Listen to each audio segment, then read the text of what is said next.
The best way to learn the benefits of mindfulness practice is not by reading or listening to what others say, but by disciplining oneself to practice it seriously and to do it continuously. Today we will be taking a look at the life of a person who is considered a role model to man and who is very skillful. He is an executive, a thinker, a developer, and a leader of a prominent organization and a role model in developing happiness to motivate himself. I am Suthi Sai Suni, the director of Satun Kindergarten School, Satun Province. I experienced something similar 30 years ago as a monk when I practiced meditation and Dhamma. However, I left monkhood and resumed my normal life. I had to deal with so many responsibilities. Unfortunately, practicing meditation was not one of my top priorities. But when I joined the mindfulness training program at Suan Sam Pran, Nakhon Pathom, it gave me the opportunity to recall the days when I practiced meditation regularly, helping me further understand its usefulness in my day-to-day life. Each participant went home after the training and continued to practice by themselves. But for some whose lives are filled with burdens and stress, it wasn't enough. If you had asked them to choose between 10 minutes of meditation or an hour of watching TV, many would have chosen the latter.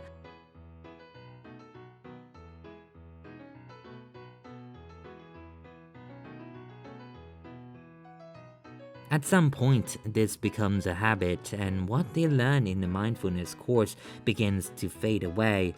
On the other hand, those who implement this into their workplace, where they are there for 8 hours of the day, the mindfulness practices will work and they will have peace of mind.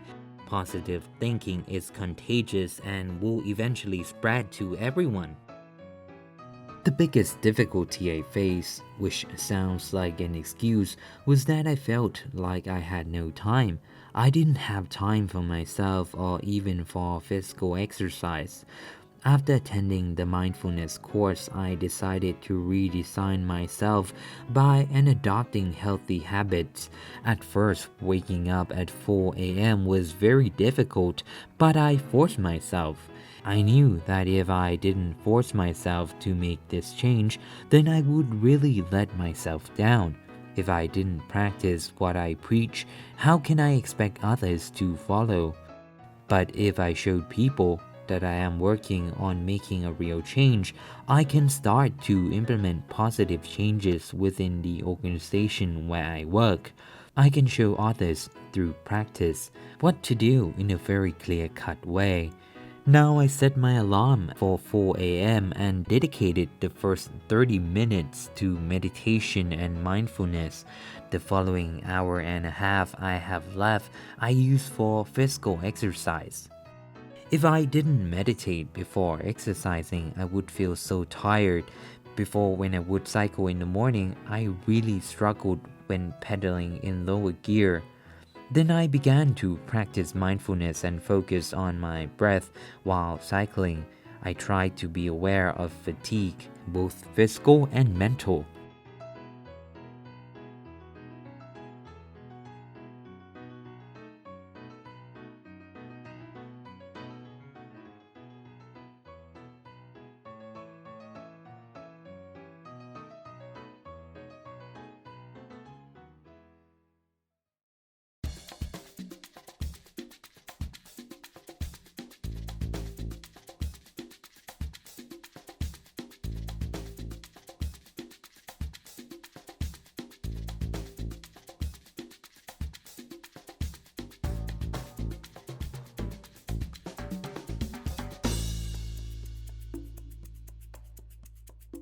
Focusing on each breath, slowing down if I felt too tired, acknowledging my limits.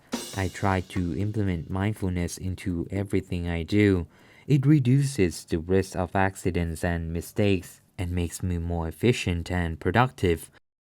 When I am at work and I have already started my day with mindful meditation, it's like I'm already prepared for a chaotic morning.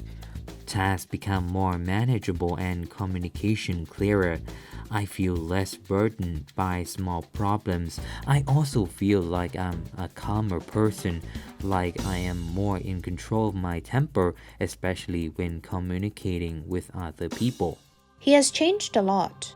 I used to be his emotional buffer. If I didn't perform well, I would instantly get blamed for. Before, when he felt dissatisfied or upset, he would express it right away. But after mindfulness training, he is more in control of his words and facial expressions. He uses kinder words, making me feel more encouraged to do my work.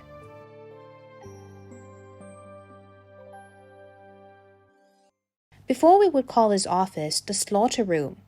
Everyone was scared to go in. But now everyone feels like he is more accessible. When anyone faces any problem, we can just go in and talk to him. The feeling the staff had about slaughter room is now gone. Before, the director would show his dissatisfaction through his facial expressions. Now he smiles a lot. There were times when he was close to losing it, but each time he managed to pull himself back together.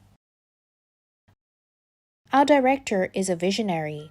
However, at our meetings, he would give us ultimatums constantly. After MIO training, he is more open to other people's opinions, tries to communicate with us, and allows others to speak up and exchange ideas. The best win is to win our own hearts. The most effective teaching is to be a role model. The best changes can happen if we start within ourselves.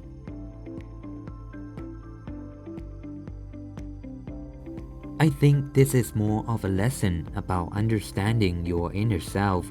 We are on the outside looking in. We seek material things to enrich ourselves, but that can cause us to overlook what we have inside. It's like the old saying, the grass is always greener on the other side. We have the potential in each of us, but we never bother to tap into it and use it. We all have that calming breath deep within us.